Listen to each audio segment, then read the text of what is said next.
ኢትዮጵያ ውስጥ ሲል አንዷ ነጋዴ 6000 ብር አንድ ተራ ቲሸርት ሸጠች ተብሎ መነጋገሪያ ሲሆን ነበር። እንዲህ ህብረተሰቡ እንዲያውቅ ከማድረግ ስለ ወንጀል አስከፊነት እንዲረዳና ራሱ እንዲጠብቅ ከማድረግ አንጻር ነው። የዓመታዊ ሽያጭ ገቢህን እስከ 6% እስከ 10% ልትቀጣ ትችላለህ። ወንጀሉ ጥፋት እንደሆነ ያውቃሉ፣ ሊያስጠይቅ እንደሚችሉ ያውቃሉ። ህጉን የማያውቁ ሰዎች ሪል ከሆኑ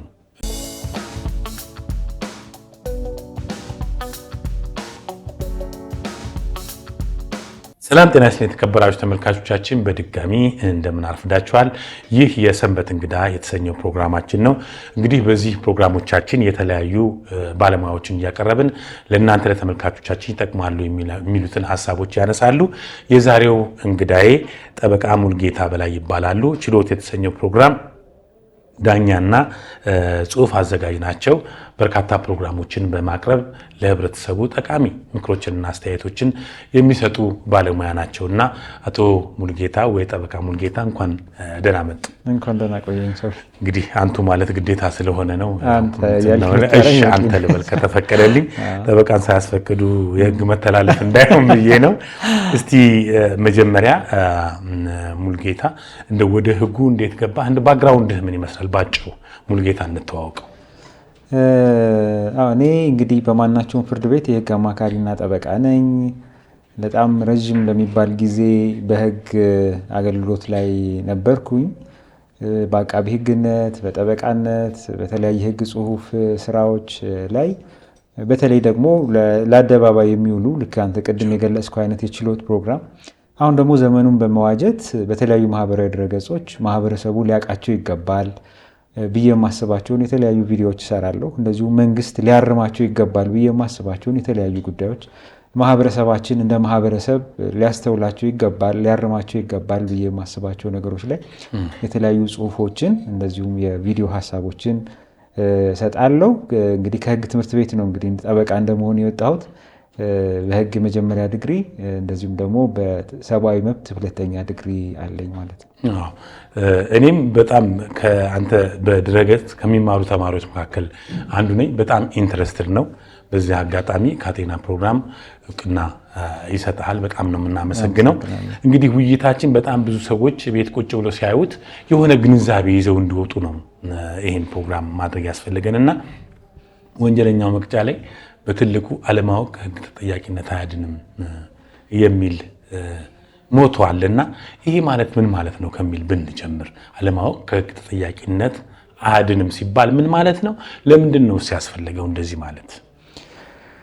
ምንድነው እንግዲህ ሰዎች አላውቅምን ወይም አለማወቃቸውን ምክንያት እያደረጉ ከኃላፊነት የሚድኑ ከሆነ ህግና ስርዓት ማስከበር አስቸጋሪ ነው የሚሆነው። ስለዚህ መሆን ያለበት መርሁ አለማወቅ ከተጠያቂነት አያድንም ነው። ምክንያቱም ሰዎች ስላላወቁ ከኃላፊነት የሚድኑ፣ ለምሳሌ ማንም እየተነሳ የሆነ ወንጀል እየፈጸመ እኔ እኮ ወንጀል መሆኑን አላወቅኩም እያለ ምክንያት መደርደር የለበትም። የሚኖርበትን ማህበረሰብ እሴት፣ ባህል፣ አኗኗር፣ ህግ በተለይ መሰረታዊ የሚባሉትን ነገሮች ማወቅ አለበት። ያንን ሳያውቅ ተላልፎ ከተገኘ በወንጀል ይጠየቃል እንደማለት ነው። ግን ብዙ ጊዜ ይህንን ነገር ደጋግሞ ሰዎች ይሉታል።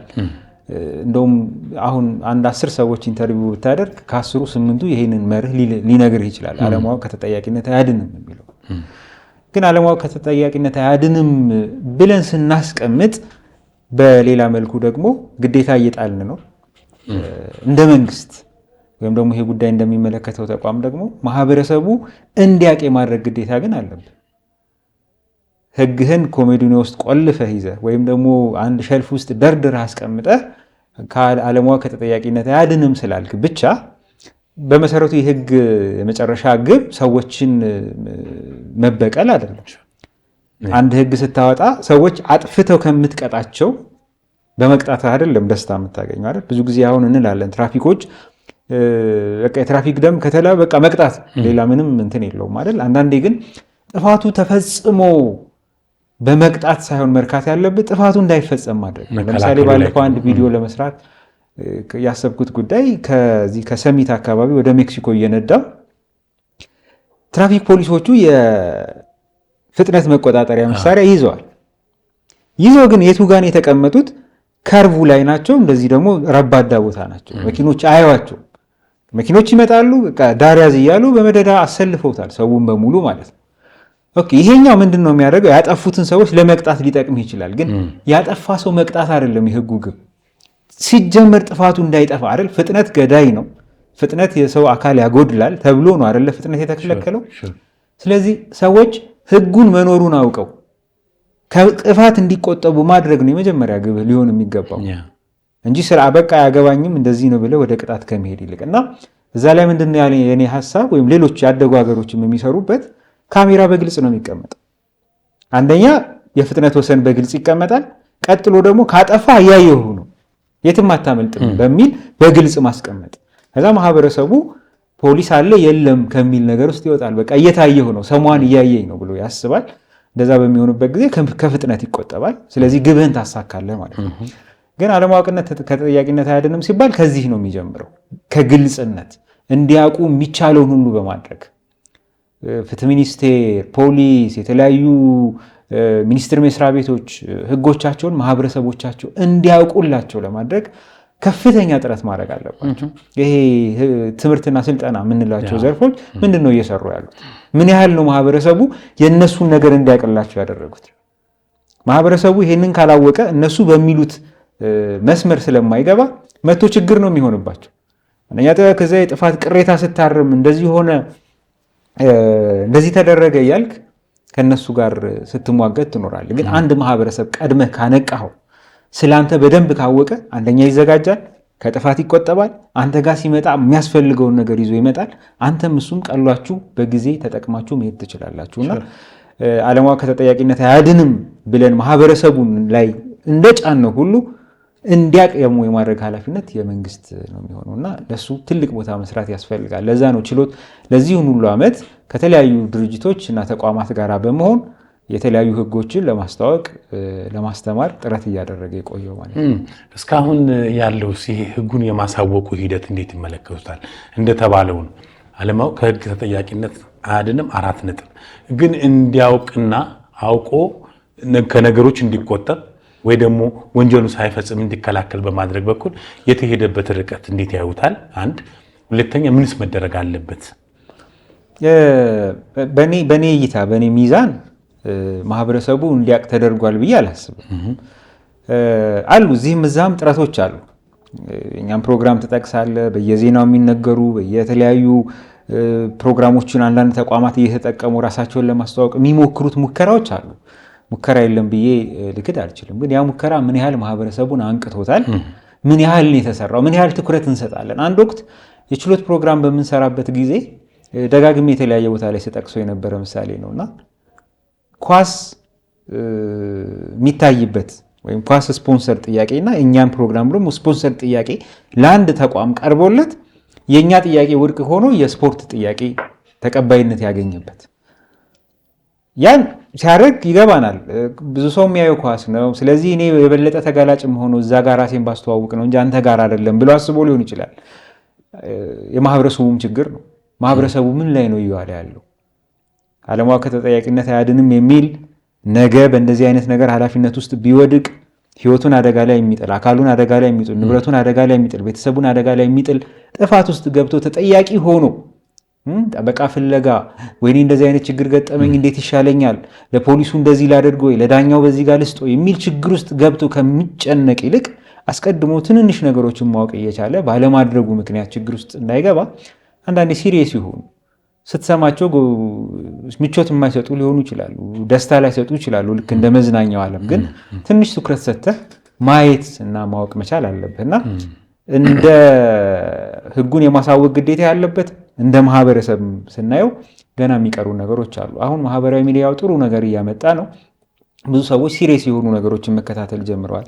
የህግ ጉዳዮች፣ የህክምና ጉዳዮች፣ የተለያዩ የስለንቦና ጉዳዮችን እንደዚህ በጣም ጠንከር ያሉ ጉዳዮችን ሰዎች መከታተል ጀምረዋል። ስለዚህ የተለያዩ ወጣቶች፣ የተለያዩ ሰዎች፣ የተለያዩ ልምድ እውቀት ያላቸው ሰዎች ሶሻል ሚዲያውን እየተጠቀሙ እያስተማሩ ነው። እሱ ጥሩ ጅምር ነው። እሱን ማበረታታት፣ እሱን ቅርጽና መልክ እንዲይዝ ማድረግ ያስፈልጋል። በተቃራኒው ደግሞ እንዳያድግ እንዲቀጭጭ የሚያደርጉ አካሄዶችን ማድረግም አለ። ግን ደግሞ በኃላፊነት አንዳንዴ ደግሞ አደባባይ ወጥተህ የምትናገረው ሰዎች ሲሪየስሊ ነው የሚወስዱት። በቴሌቪዥን በማህበራዊ ድረገጽ የተነገረን ነገር በቃ እውነት ነው ብለው ግራና ቀኝ ሳያዩ ሊሄዱ ስለሚችሉ የሚናገረው ሰው በእርግጥ ስለሚናገረው ነገር ማወቅ አለበት። ስለሚናገረው ነገር እውቀትና ልምድ ሊኖረው ይገባል። የሚናገረው ነገር ስህተት እንዳይኖርበት የሚቻለውን ትጋት ማሳየት አለበት። እንደው ስለመጣ የሆነ ነገር ስለሰማ ብቻ ዝም ብለህ አደባባይ የምትናገረውም ነገር አይደለም። ምክንያቱም ቁም ነገር ነው፣ የሰዎችን ሕይወት የሚመለከት ነገር ስለሆነ የምታወራው ቁም ነገር ስለሆነ ሲሪየስሊ መታየት አለበት ብዬ አስባለሁ። ይሄ ትኩረት የመስጠት ጉዳይ የእኛም ችግር ነው።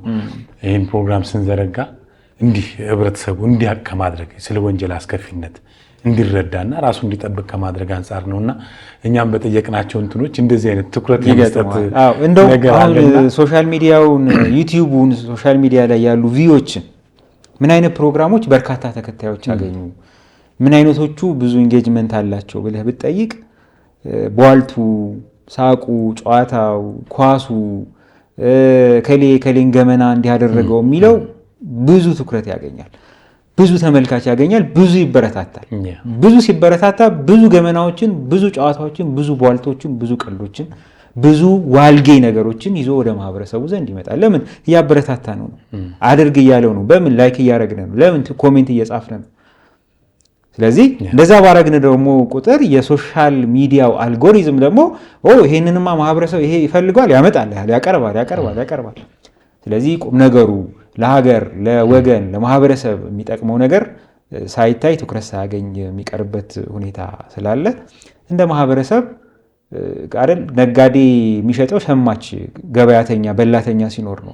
ስለዚህ እነዚህ ነገሮች ተመልካቻቸው በሚሊዮን የሆነው በሺዎች የተቆጠረው የሚያይ አይናቸውን እና ጆሮአቸውን የሚሰጡ ሰዎች ስላሉ አሁን ዘመኑ ጆሮና አይን የሚሸቀጥበት ነው። ያንተን ጆሮና አይን ለማግኘት የሚከፈለው መስዋዕትነት ከባድ ሆኗል። ባልተገባ መንገድ ያንተን ጆሮና አይን ላገኝ እንጂ ምንም አደርጋለሁ እስከ ማለት ድረስ ተደርሷል። እና እሱ ላይ እንደ ማህበረሰብም እንደነዚህ አይነት ዋልጌ ነገሮችን ለመቅጣት እንደ ማህበረሰብ መትጋት አለብን። አስፈላጊውን ቁጥጥር ማድረግ አለብን ብዬ አምናለሁ።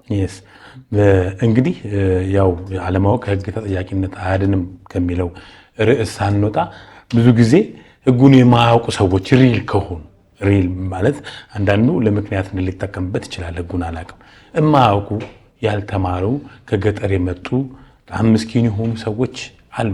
ለእነሱ ኮንሲደር የሚደረግ ነገር ምንም የለም። ያው አለማወቅ ከተጠያቂነት አያድንም ሲባል ኃላፊ ትባላለህ። ግን እንደው በጣም የዋህነት ካለ ለምሳሌ ከገጠር መጥቶ ከተማ ውስጥ ሲገባ የከተማውን ነገር በደንብ ባለማወቁ ምክንያት ከከተማ ጋር የተያዙ ህጎችን ጥሶ ቢገኝ ኃላፊ ነው፣ ጥፋት ፈጽሟል፣ ህጉን ተላልፎታል። ግን ዳኞች ቅጣት በሚወስኑበት ጊዜ ደግሞ ከግምት ሊያስገቡት ከሚገባቸው ጉዳዮች ውስጥ አንዱ ይሄ ባለማወቅ በየዋህነት የተለየ እንትን ባለማሳየት የተፈጸሙ ወንጀሎች ከሆኑ ደግሞ ወይም ጥፋቶች ከሆኑ ቅጣቱ ሊቀልበት የሚችልበት ሊገደብ የሚችልበት ወይም ደግሞ በገንዘብ ወይም ደግሞ በጣም በቀለለ ነገር የሚደረግበት እንደ ወንጀሉ እንደ ጥፋቱ አይነት የተለያዩ ነገሮች ይኖራሉ ማለት ነው። አለማወቅህን ከግምት አስገብቶ መርሁ አለማወቅ ከተጠያቂነት አያድን። አለማወቅ ከተጠያቂነት ማያድን ከሆነ አሁን እንግዲህ የምንመጣው ወደ ማወቁ ነው ማለት ነው። ማወቅ ቤስት ሶሉሽን ነው ማለት ነው። ስለዚህ የህግን ማወቅ ጠቀሜታ ምንድን ነው? እንዳልኩት ነው ቅድም አለማወቅ ከተጠያቂነት አያድንም ከተባለ ተጠያቂነት አለ ማለት ነው። ተጠያቂነት ሲባል ደግሞ መታሰር ማለት ነው። ወደ እስር ቤት መወርወር፣ ነፃነት፣ የመዘዋወር ነፃነትን ማጣት፣ የገንዘብ የንብረት መወረስ፣ የስንት ዓመት ለፍተህ ደክመህ የኖርክበትን ሀብትና ንብረት ባጠፋው ጥፋት ምክንያት ወይም ሳታቅ በአግባቡ ባላረከው ነገር ምክንያት ልትወረስ ትችላለህ። ወይም ደግሞ ገንዘብ ልትቀጣ ትችላለህ። ባይወረስ እንኳ ደግሞ የሆነ ያህል ፖርሽን ትቀጣለህ። ለምሳሌ ከሸማቾች ጋር በተያያዘ በጣም በርካታ ጉዳዮች አሉ። እንደ ነጋዴ አንድ ነጋዴ ሆኖ ማድረግ የሌለበት በርካታ ዝርዝሮች አሉ። ለምሳሌ ነጋዴ ሆኖ በንግድ ሂደት ውስጥ የሚያደናግር የሚያሳስት ወይም ተገቢ ያልሆነ መረጃ መስጠት አይቻልም ይላል አንድ ነጋዴ። ስለዚህ አንድ ነጋዴ አንድ ሸማች ሲያገኝ ባለፈው እንደውም ይሄ ይሄ ዩቲዩበሩ መጥቶ ኢትዮጵያ ውስጥ ሲል አንዷ ነጋዴ 6000 ብር አንድ ተራ ቲሸርት ሸጠች ተብሎ መነጋገሪያ ሲሆን ነበር። እንዴት ነው የሸጠችለት? ምን አይነት መረጃ ነው የሰጠችው? አጭበርብራለች ወይ? በትክክል ማጭበርበር ካለ ለአንድ ነጋዴ የተከለከለ ነገር። ስለዚህ በመከልከል ምክንያት ጥፋት ሲመጣብህ የዓመታዊ ሽያጭ ገቢህን እስከ 6% እስከ 10% ልትቀጣ ትችላለህ። የወንጀል ኃላፊነትም ሊመጣብህ ይችላል እንደ ጥፋቱ አይነት እንደ ወንጀሉ አይነትና ማወቅ ይሄ ከዚህ ነው የሚታደግ። አይ ማንም አይደርስብኝም። ብዙ ጊዜ ወንጀለኞች ወይም ጥፋተኞች ወንጀሉ ጥፋት እንደሆነ ያውቃሉ፣ ሊያስጠይቅ እንደሚችሉ ያውቃሉ። ግን ደግሞ የሀገሪቱን ሕግና የአሰራር ከግምት ያስገቡና አይ ይህንን ብፈጽም ማን ያየኛል፣ ማን ይፈጽማል፣ ማን መጥቶ ይይዘኛል ብለው የመያዝ እንትናቸውን ከስሌት ውስጥ አስገብተው ወንጀሉን ሊፈጽሙ ይችላሉ። ግን ጠንቃቃ ሰዎች ግን መሰረታዊ ነገሮችን ያውቃሉ። ወይም ደግሞ ወጣ ያላቸው ይሄ ነገር ግር ያላቸውን ነገር ደግሞ ከባለሙያ ጋር የመመካከል አሁን አንዱ የሌለን ባህል ምንድነው? የህግ ጉዳይ ለህግ ባለሙያ አለመተው፣ የህክምና ጉዳይ ለህክምና ሰዎች አለመተው። ራሳችን ዶክተር፣ ራሳችን ሐኪም፣ ራሳችን ጠበቃ የምንሆንባቸው ብዙ ነገሮች አሉ።